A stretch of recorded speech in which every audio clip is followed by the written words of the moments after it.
Andor Season 1 is officially out, and that means we can dive in and rank all of the Star Wars movies and shows from worst to best, combined together in one gigantic ranking. We have 23 projects to rank. This will not be including the holiday special, any of the Lego bullshit, Ewoks, droids, and certain things like that, but there will be some special things on here that I hope you do like that I included on this list. But make sure to leave your guys' thoughts down below. If you want to include any of those, feel free to, but seriously enough, the Force is with us today. I'm very excited to do this ranking, so without further ado, let's dive into this. At my number 23 is Star Wars Resistance. This is the only Star Wars animated show, and really much just the only Star Wars show I have really never cared about. It's at the bottom of this list, not because of the animation, because I actually think the animation is actually quite unique compared to some of the others, and it's not because of anything else of the other natures, but it really just comes down to the characters.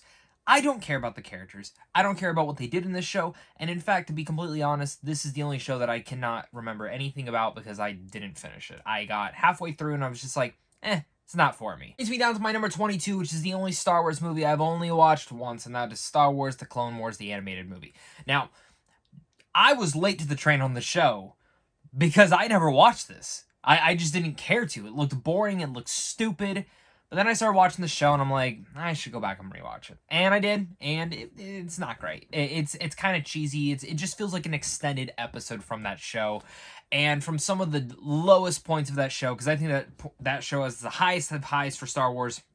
It has some episodes that are some low lows. This movie itself is bottom of the barrel when it comes down to all of it. Thankfully, because I will say this, Ahsoka, I was introduced to her before I had seen this movie. I understand why everyone hated her from this movie. She was very annoying, but now she's my favorite Star Wars character of all time. So what a comeback that is for many people. Now, my number 21 is The Book of Boba Fett. Now, on a technical level, there's actually nothing wrong with this. The action's filmed fine. Some of the greatness of Star Wars is all there. You get some intertwinations. Is that even a word? Intertwinations. I guess I mean intertwine of all the other Star Wars stuff. You get Cad Bane showing up, you get Boba Fett, you get Fennec, you got Mando getting 2 amazing episodes, which is really the reason this is not at the bottom. The problem with this show is that as well made as it is, the scripting, the editing of all of that stuff within the story is terrible. It does not know what it wants to be. Does it want to be Mandalorian 2.5, or does it actually want to tell a story about Book of Boba Fett? It should have been called The Chapter of Boba Fett, because that's exactly what it was. I was very disappointed to see that, because Boba Fett was one of the big standouts in Mandalorian Season 2. I felt like they should have done way more with this entire concept of what they want to do with Fennec and Boba Fett. 2 characters that I did like, and I like all the ideas they had here. They were just very jumbled and messy, and overall, when you go back and rewatch this, it very disappoints me with everything they had to do. And Cad Bane should have been established from the very first episode. And the fact that they didn't introduce him till the end just sounds like a Marvel TV show mistake. Now, my number 20 is The Bad Batch. This could easily go up with the Season 2 being phenomenal. But just judging it off Season 1, the highest of highs, it's great. I love the premiere. I love some of the back half stuff. I love Cad Bane and Fennec showing up and trying to steal Alpha and all sorts of those issues. But the Bad Batch episodes, it's just, let's go to this planet, let's do this mission. And the whole general idea of, what if these clones were not turning? What if these clones, what did they do with clones after, Revenge of the Sith? It's an interesting idea. I don't think they've really ever explored that before. I'm hoping Season 2 explores it a little bit better. Season 1 explored it to a T, but not all the way that I wanted it to. Now, my number 19 is Star Wars: Attack of the Clones, Episode 2. Now, Episode 2, as a kid, I absolutely loved it, because the whole third act is absolutely phenomenal. I love everything that happens on Geonosis. I think I'm pronouncing that right. The desert planet, you see everyone kind of coming together, the most Jedis we've ever seen on screen at once in a live-action property, and it's held down by a terrible romance. This movie, rewatching it nowadays as an adult, shows me I did not have good taste in movies as a kid. Maybe you still think I don't have good taste in anything, but this movie just pisses me off now. It's the movie that I've probably seen the most and out of all the Star Wars films, which is really sad. It's because of my childhood idiotness. So this movie just pisses me off. The whole third act's great. I love some of the setup and certain things that they set up within the lore, but everything with the romance completely bogs down the entire runtime of this film, and there's so much more in here that I would rather be interested in. But everything with Kenobi's great. I love the whole spies genre that we kind of get with him hunting down and figuring out Jango Fett, and Jango Fett's also a great addition as well, but yeah, that's about it. My number 18, if you told me this would be this low on my list, I would be absolutely shocked. But at my number 18, it is Obi-Wan Kenobi. I expected a lot more from the series, but and I'll say this, I've always said this, everything about Star Wars, I still enjoy. It's my favorite franchise of all time. So even though something this low is this low, it doesn't mean I hate it. I just have things about this where I just don't care to rewatch it. And Kenobi for me would have been an excellent 2.5-hour movie, but they decided to sprawl it out into 6 episodes. It gets repetitive, it gets a little bit messy in the middle, but then it comes back around and the ending's great.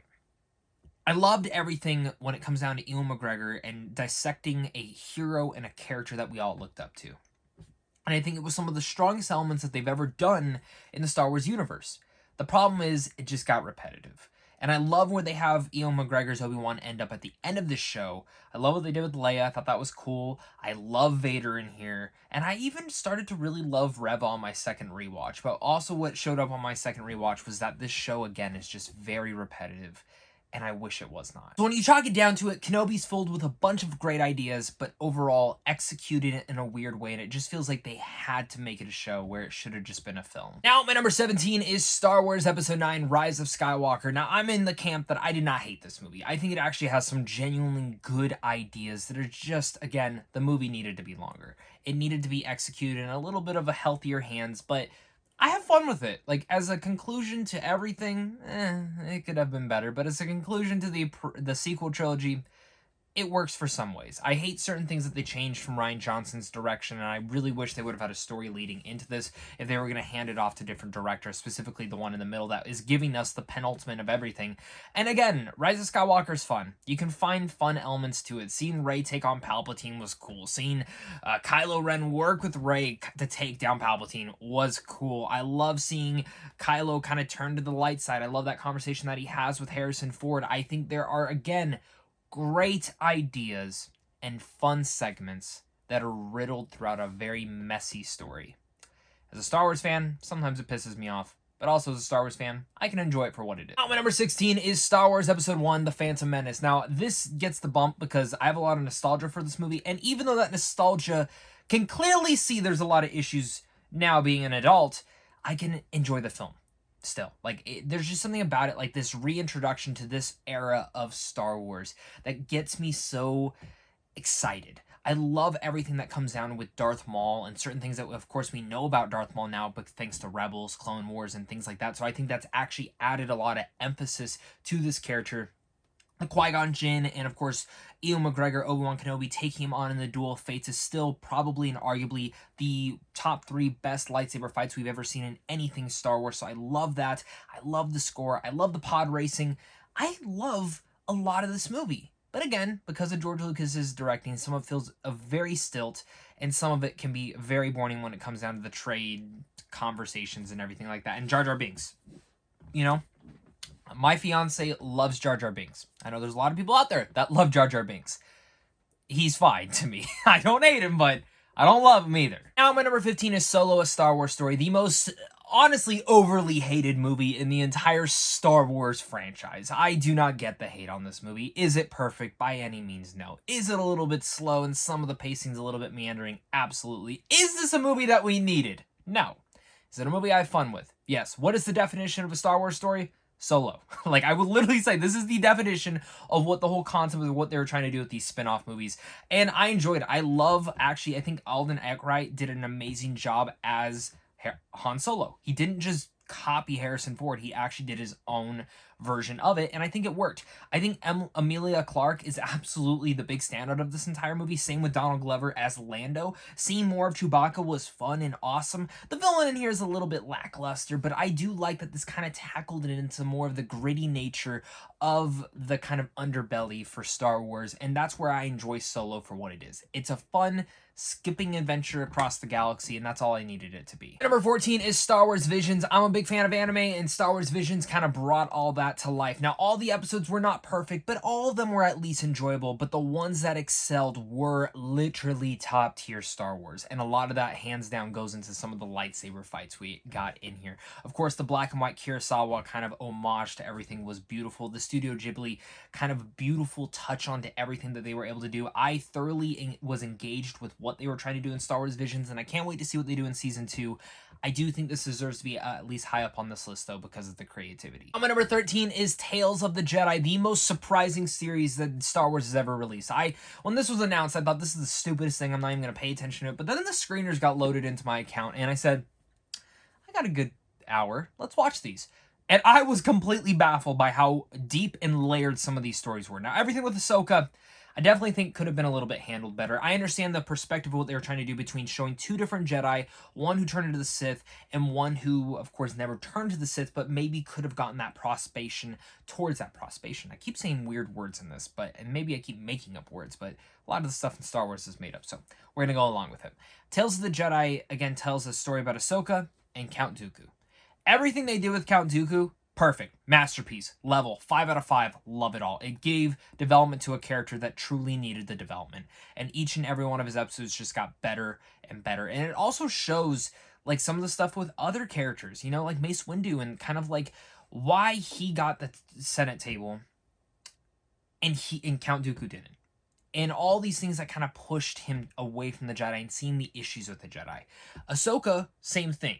Some nice little tidbits to kind of fill in parts of her lives that we had never seen before. And then we'd like, I get that. Didn't love her stuff, even though, again, saying she's my favorite character, that's saying a lot.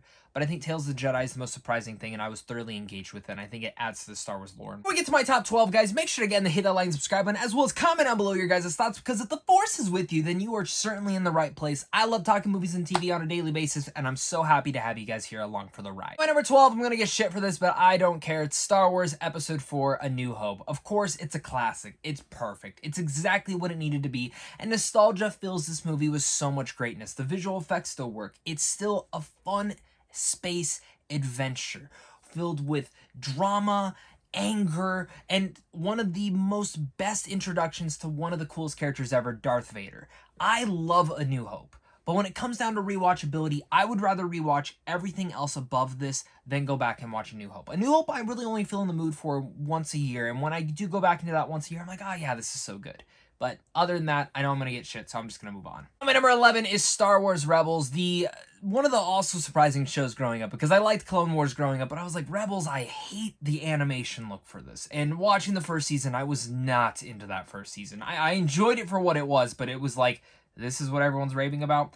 Then my friend was like, no, you gotta watch season 2. So then I watched season 2, and I'm like, okay, I get what everyone's saying about this. This show's awesome, and I think each season got better and better. The reintroduction of Ahsoka into here really gave a lot more development to her character. Kanan is one of the best Jedi ever in any of the Star Wars lore. I love Hera. I love the relationship between Kanan and Hera. I love Ezra and Sabine. I think those are two interesting characters that I can't wait to see going into the future. We get more of a dynamic between Darth Vader. We get more introductions to Darth Maul. And, of course, they reintroduce Grand Admiral Thrawn for the entire world of Star Wars. So Rebels does a lot, it builds on a lot, but it also did exactly what it needed to do, and I love the little pocket of the universe that it touched on, and I can't wait to see the story continue within the Ahsoka show. At number 10, we have Gendy Tartakovsky's Clone Wars. Now, if you've never seen this is a Cartoon Network show that came out years ago, probably in like 2004, and it was so freaking good. It is one of the coolest animated things that I've ever seen on Cartoon Network at the time, and it's one of the few things that I still go back and rewatch every few years because I think it is such a near close perfection when it comes to TV. Now, the reason it's so high on this list compared to many other things on this list is even though it is not canon anymore, and I think out of everything I've talked about on this list, this is the only thing that's not canon to Star Wars and Star Wars Visions, of course.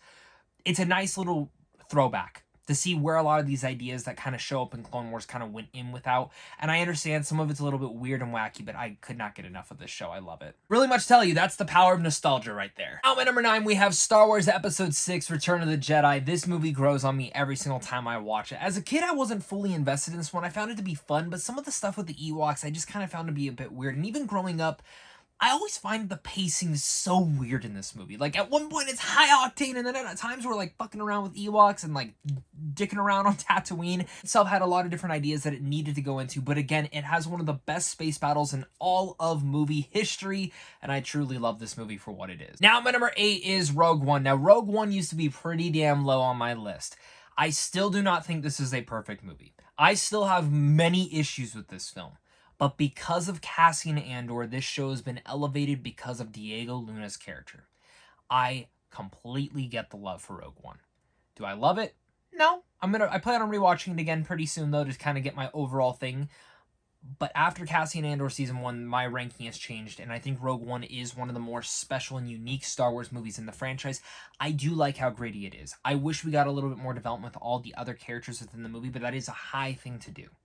I think this is just a Dirty Dozen type of group of characters that are doing something that, in a way, we looked at it and it was like kind of the spark of the rebellion, but reality is Andor was the start of it, and Rogue One is the conclusion to his nature. I imagine after we see Andor Season 2, this movie will only be elevated because of it. Now, my number 7 is going to be a controversial one, but that is Rian Johnson's Star Wars The Last Jedi. When I watched this movie, I love the things that I love, and I dislike the things that I dislike. But I do not think this is the movie that should have destroyed the Star Wars franchise, or even the audience and everyone of that nature. I think this movie is great. I think it has a lot of great elements to it. I think Rian Johnson directed a hell of a fucking Star Wars movie.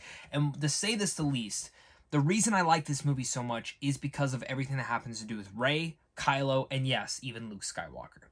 Everything in that nature, I think Rian Johnson perfected and brought about.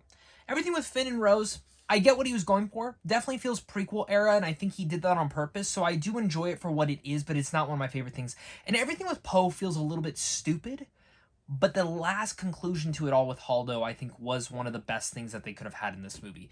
And I think that's, again, this is a movie that's filled with the highest of highs and some pretty low lows. But when I watch this, I understand all the messaging, all the themes that Rian Johnson was putting into this movie. And I think it is a very clever Star Wars movie that has an epic third act that really pulls the rug from underneath you and changes and subverts your expectations throughout the entire film.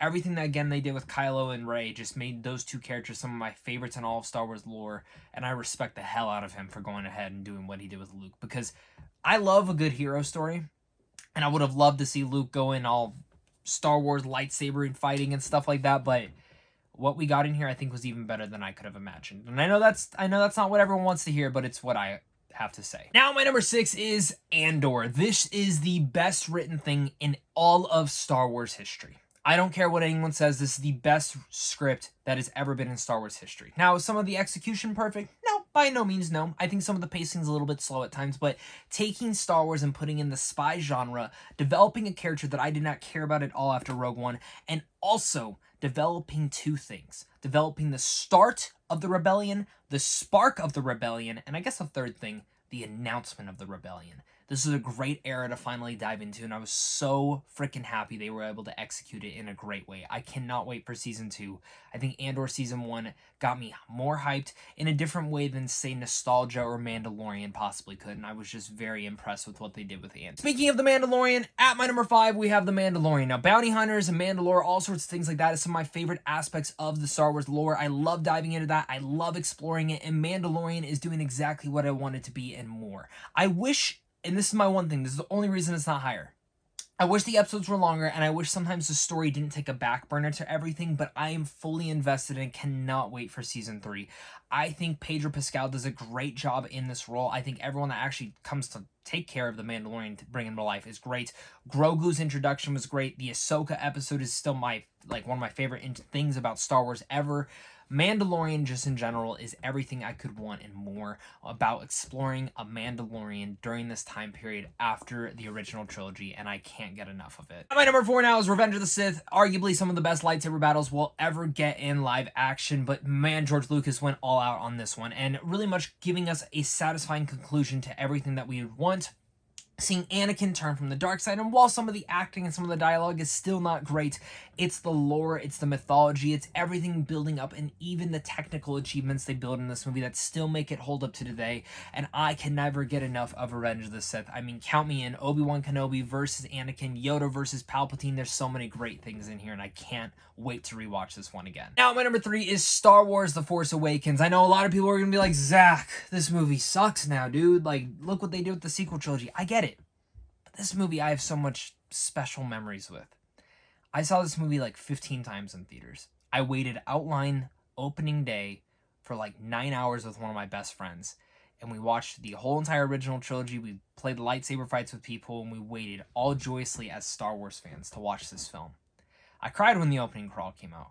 I loved seeing Han. I loved seeing Leia come back. I loved the new characters. I loved the introduction. This was just a great comeback into the Star Wars world to force us in and have a blast. Is it filled with a ton of nostalgia? Absolutely. But there's something about this movie that really just kicks it and knocks it out of the park for me. And I really hope we get to explore more around this era of Star Wars as well as the characters in the future. Now, my number 2, we're getting up to my top 2. My number 2 is Star Wars Clone Wars, the animated series. Now, flat out, I understand there are some low points in here, but this is one of the coolest things of really reintroducing and giving a whole new perspective to a war and really much formulating my favorite era of all of Star Wars, which is the Clone Wars. Seeing everything they were able to do in this show, whether it was giving more development to Darth Maul, giving more development to Ventress, giving and introducing Cad Bane to this world, or even giving more development between Anakin, Obi-Wan, and Ahsoka, it is fascinating. But as well, the last 4 episodes of Clone Wars are some of my favorite things that I've ever seen in all of Star Wars. Ahsoka versus Darth Maul, everything on Mandalore, that stuff was just exciting, and then seeing how it ties into Revenge of the Sith makes this one of the most joyous experiences I've ever seen, and I love this show. Now, my number 1, it is Empire Strikes Back. What else would I have picked? This is my favorite Star Wars movie. It remains my favorite Star Wars movie. Everything they develop in here I think is great. Seeing Luke being mentored by Yoda, seeing Darth Vader pursue them, and really much just going all in on this. This is, again, a perfect embodiment of a timely classic and arguably the best sequel of all time, which is Empire Strikes Back. I love this movie. I'm sure many of you guys do. Before I really fully end this video, just so everyone remembers how great this is, I mean, seriously enough, that fight between Luke versus Vader at the end, top notch. Perfect. That's going to be my ranking of all the Star Wars and movie shows put together. Thank you so much again, guys, for watching this. I do have a couple more awesome videos coming up in the next couple of days if you're a big fan of Marvel and comic book movies, so make sure to look forward to that. Tons of new movie reviews up for a lot of early stuff that has not released yet, so definitely search the channel for those. And of course, may the Force be with us all.